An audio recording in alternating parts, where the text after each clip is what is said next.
Hey Manesh, can you hear me? Hey, hey, how are you doing? I'm good. How's everything with you? Good, man.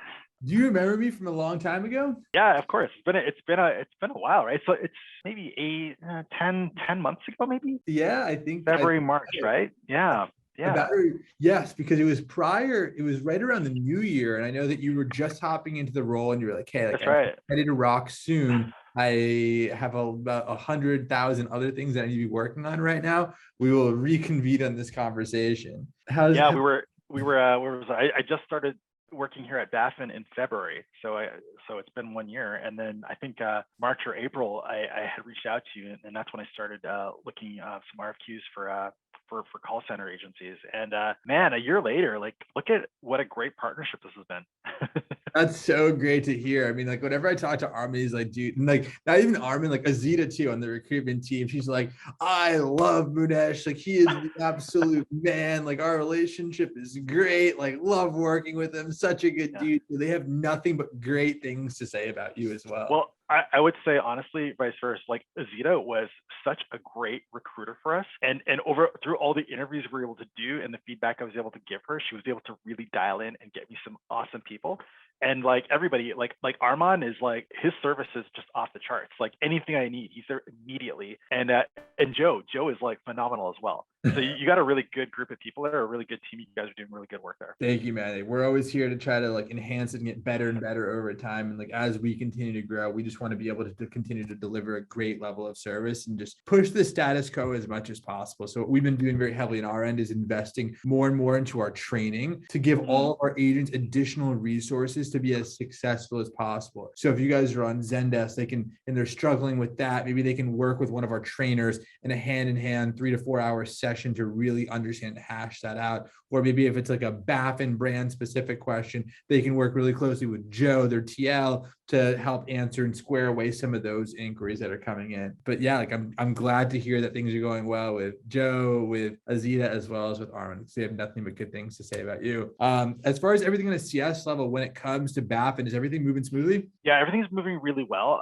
The team, I guess, for me, for this season, we're somewhat seasonal, and this is my first year. My first year, I kind of missed the marks in terms of timing and bringing people on board. I was way too late. So what I would like to do is my plan right now is I've got a really good team, and I want to retain this group of people for as long as I can. There may be a period where I may have to like lay some off, like Yeah. maybe like April, May, June, for example. Yeah. April, May, June, July. It's pretty lean. We don't have a lot of stuff, so I may have to lay some off temporarily. But when we get back into like August is my benchmark month to get a full team in here. So it's great that you're investing in training, because basically what I want in August is I want to have 7 to 10 TalentPop associates that are with us that Yeah. I can work with, so that when we hit the peak September, October, November, December, I'm not training them. And Yeah. You guys can that's where I buy kind of through the screwed up. winter as Yeah, proactive. that's where I kind of screwed up this year, is that I was bringing people on board as we were in the In peak. storm. Yeah, yeah, which was really difficult to do, right? And I couldn't have done it without the help of the people on your team. But it was really difficult, and it's not something I want to go through again.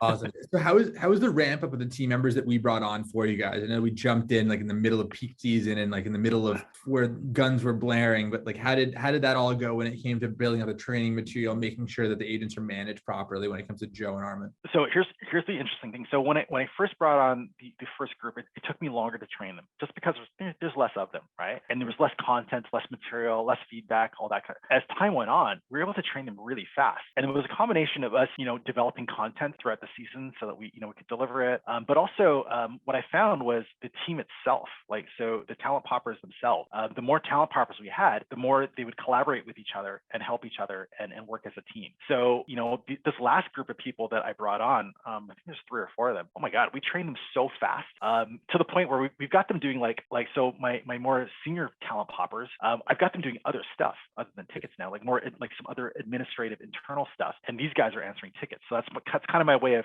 keeping them for as long as I can. That's awesome. So I'm glad to hear they're taking care of more than just like those tier one tickets. And now they're coming and taking on a lot of that like administrative admin work that Yeah. needs to be getting done. So it's cool seeing them take over more responsibility in the account. Early on when you got started, were they just handling tier one requests and they're able to now handle all types of requests coming in, or how did you break it down? Yeah, so basically the way we started was, we started with the product knowledge kind of side of it, and it was just the Q&A question, like, hey, I'm looking for a pair of boots. I'm going camping, or I'm going hunting or fishing or whatever. Like, what can you recommend? So we started them with those types of tickets. And the nice thing is they're all customer service people. So once we give them the PK, they understand how to interact, how to suggest, how to sell, how to engage with the customer.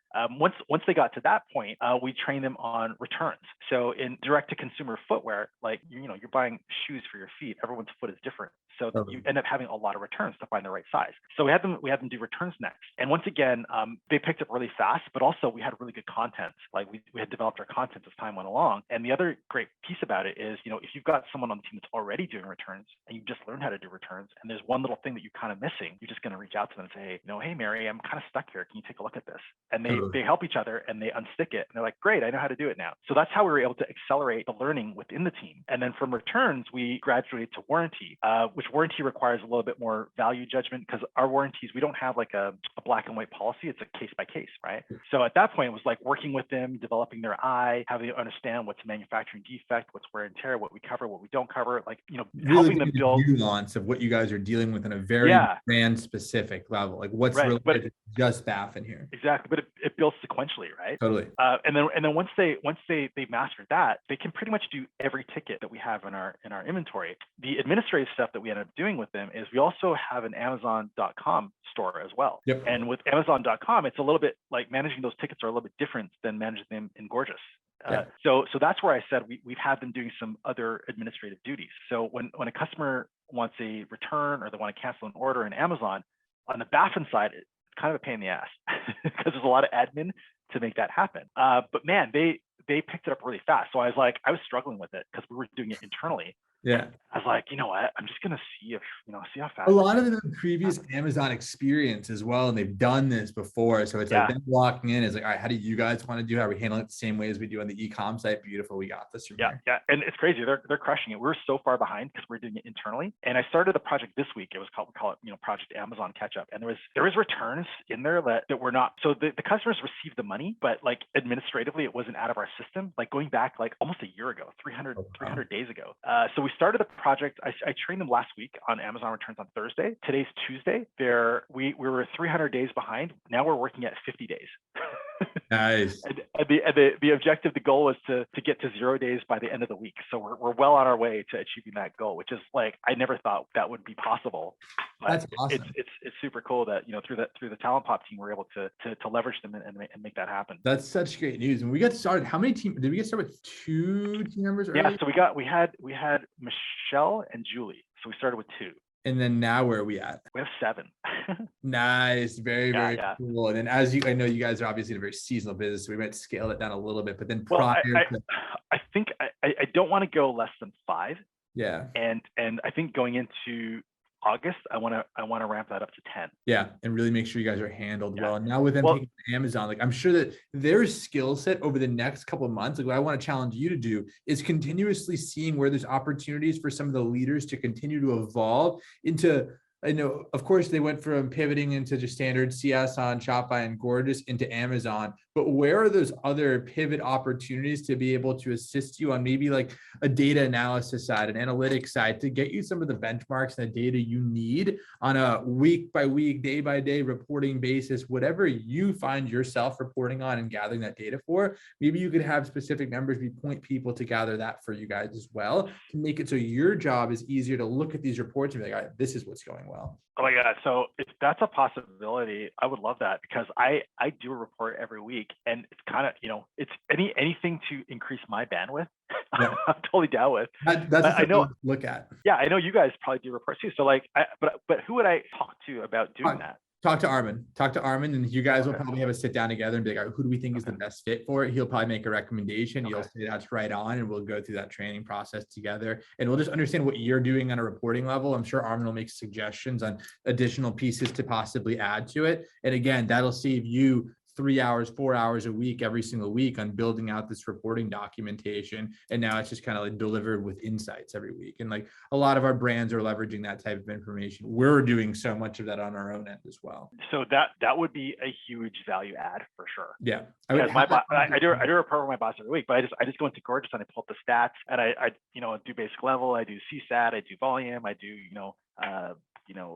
first response, resolution, like all that kind of stuff. It's not difficult, but it's just time consuming. Totally. So if there was a way that someone could pull those numbers for me and get it to me, say like on a Monday night or a Tuesday morning. You know what? Yeah, talk to Armin about it. He might even have Joe assist with it. I'm not sure exactly who he's going to have do it, and or you guys can kind of come to a conclusion. But maybe it's Joe. Maybe it's one of the team members that are existingly on there that has, that wants to jump on the task. It should be a no-brainer for you. But yeah, like that's one example. I'm sure there's 7-8 things that you're working on that if we can release 10% bandwidth here, there, everywhere, it's going to just buy back your time. Yeah, that'd be huge. Okay.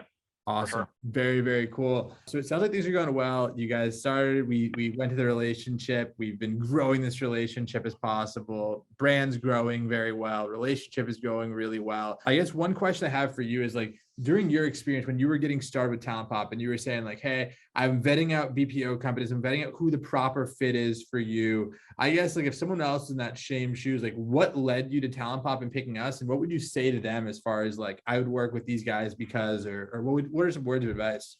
So a couple of things. So I did reach out to I think 4 or 5 different agencies actually before I settled on you guys. And for me, it was you guys just make things. It's very streamlined and easy. So if you're going to outsource something, the last thing you want to do is add complexity to what you're doing, right? So a lot of places had they had stuff like, oh well, there's if you hit this threshold of tickets, this is the price. This threshold is this is the price. If you want to do this, this is how much this costs. If you want to do this, how much this costs. And it was like I get it, but I get it, but for someone that's just trying to get something set up and keep it simple, like your model is so simple because I can forecast it out, I can budget out, and I can present it to my boss with a lot of accuracy. Yeah. Whereas when you have these variable models, you're trying to present something to your boss. It's not a question and mark. It's variable, and you're kind of like, and the next thing you know, he's like, you're in the middle of December or January. He's like, hey, what the hell is this? Like, what is this bill? Like, he told me it was going to be whatever, and you're like, hey man, I'm sorry, we're busy. Like, whereas with you guys, it was easy for me because I could forecast it out, and I could say, hey, listen, based on these tickets, based on the results I'm getting, here's the cost benefit analysis. Here's where I think is a good investment. Here's why. So it made it easy for me to go to my boss and present him with these numbers. Whereas some of the other companies, it was a little bit muddier in terms of how that would look. So that was one of the things I liked a lot. The second piece I liked is your recruiting. So once again, I talked about Azita's recruiting, and I thought your recruiting was really well done. I thought the videos that you guys provided were really well done, and it flowed really quickly. So Azita was really fast in terms of like getting me candidates, like vetted candidates, and then when we set up the interviews, she was very fast and worked with me like seamlessly with my schedule to basically get shit done, right? Yeah, and like, so you guys you need that. You guys need that like specific. Like, it's not just anyone that's going to be a good fit for Baffin. And like we really pride ourselves on being able to create that product person match. So like anything that we can do to getting you the true gold you're looking for, we want to always go above and beyond. And like Azita is an example of someone that does an excellent job of just making herself available to get on those conversations with you and make sure your voice is being heard, and we can bring on that A-level talent that you need to have on board your team.